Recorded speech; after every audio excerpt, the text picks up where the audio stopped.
Hi guys, welcome back to my channel. And in this video, we're going to be talking about the not three most, but three very quick traps to win the game within 10 moves.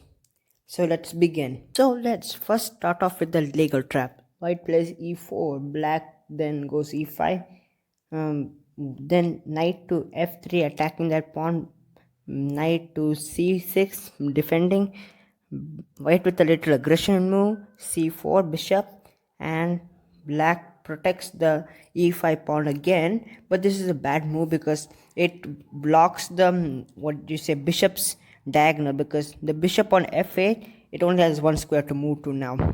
Now what white does is protect the e4 pawn with knight c3, then black with an again aggression move, not again, uh, bishop g3. If bishop takes, the queen takes back and there's a potential checkmate on f7. But if it doesn't, like goes back, here comes the real trick. Knight to f5, sorry, e5. Now if bishop takes d1, it's all over. Now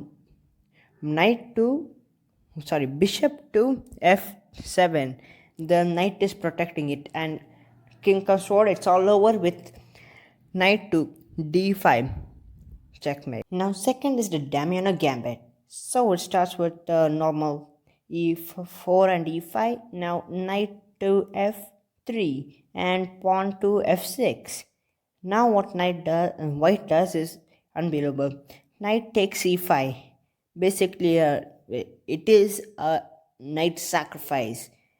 And now what black lets us take back, because that's obviously what they are tempted to do. Free material.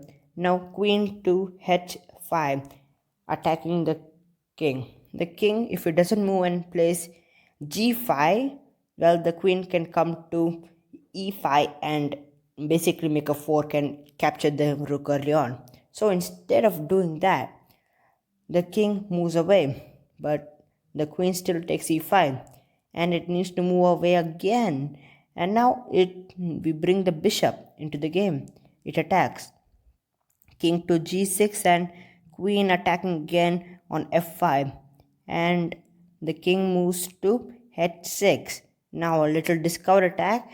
You could move the pawn on d2 to d3 or d4, but I would suggest d3 because it is kind of supporting the bishop on c4.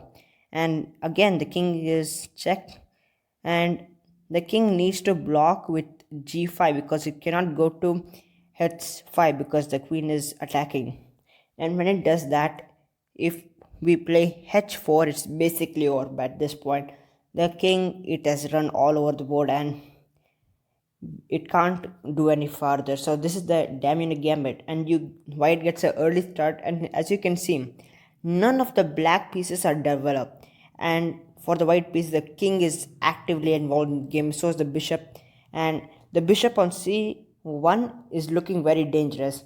So it's basically white's game from now on. Let's move on. We have done two gambits in favor for white. Now let's see a gambit in favor for black. This is called the Latvian Gambit. So it starts off with an e4, e5, knight to f3, and what black does is amazing. f5, and it basically leaves 2 pawns just for free for white.